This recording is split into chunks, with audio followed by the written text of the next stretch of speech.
Dear students, in this class we are going to discuss about synchronous motor. A synchronous motor is electrically identical with an alternator or AC generator. A given alternator, that is a synchronous machine, can be used as motor when driven electrically.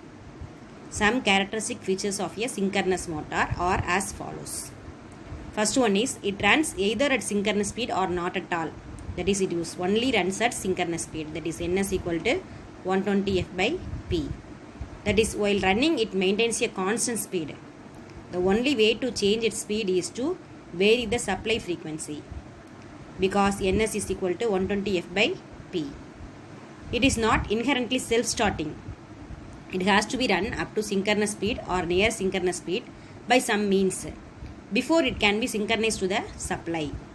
And third one is it is capable of being operated under a wide range of power factors, both lagging and leading. Hence it can be used for power correction purpose, in addition to supplying torque to drive loads. Let us see the principle of operation of the synchronous motor.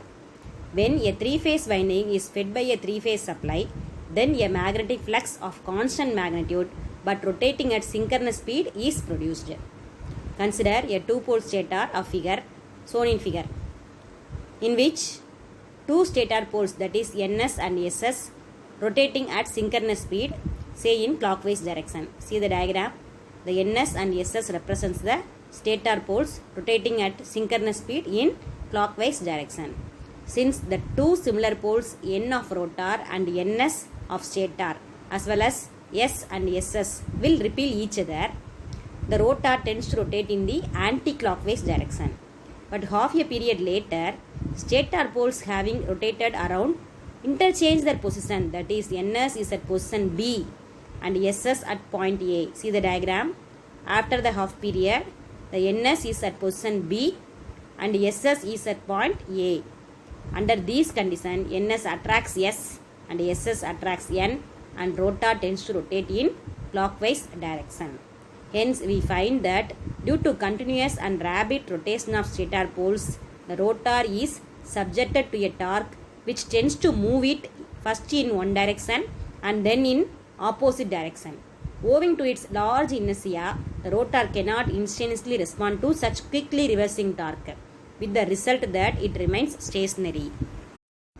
Now, consider the condition shown in figure A, where the stator and rotor poles are attracting each other. Suppose that the rotor is not stationary but it is rotating clockwise with such a speed that turns through one pole pitch by the time the stator poles interchange their positions as shown in figure B. Here again the stator and rotor poles attract each other. It means that if the rotor poles also shift their positions along with the stator poles, then they will continuously experience a unidirectional torque, that is clockwise torque, as shown in above figure. Let us see the methods of starting of synchronous motor. There are several methods to start the synchronous motor. First one is auxiliary drive. That is, the induction motor or DC motor is used as an auxiliary drive to start the synchronous motor. Second one is the induction start. That is, the damper winding is used to start the synchronous motor. We will see the general starting procedure of the synchronous motor. The rotor, that is, which is as yet unexcited, is speeded up to synchronous or near synchronous speed by some arrangement and then excited by the DC source. The moment that is near synchronously rotating rotor is excited, it is magnetically locked into the position with the stator. That is, the rotor poles are engaged with the stator poles and both runs synchronously in the same direction. It is because of this interlocking of the stator and rotor poles that the motor has either to run synchronously or not at all. However, it is important to understand that the arrangement between the stator and rotor poles is not an absolutely rigid one. As the load on the motor is increased, the rotor progressively tends to fall back in phase, but not in speed as in DC motors, by some angle, but it still continues to run synchronously. The value of this load angle or coupling angle depends on the amount of load to be met by the motor. In other words, the torque developed by the motor depends on this angle, say alpha.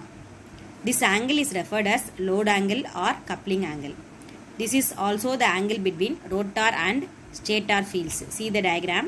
For the light load, the alpha is small. For the heavy load, the alpha is large.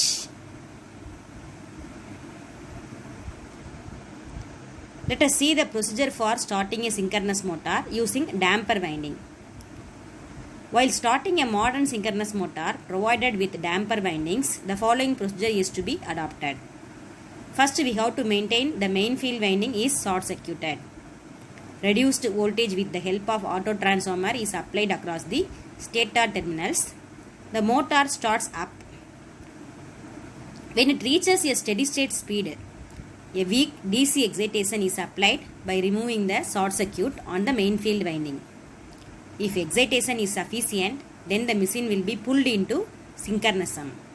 Full supply voltage is applied across the stator terminals by cutting out the auto transformers.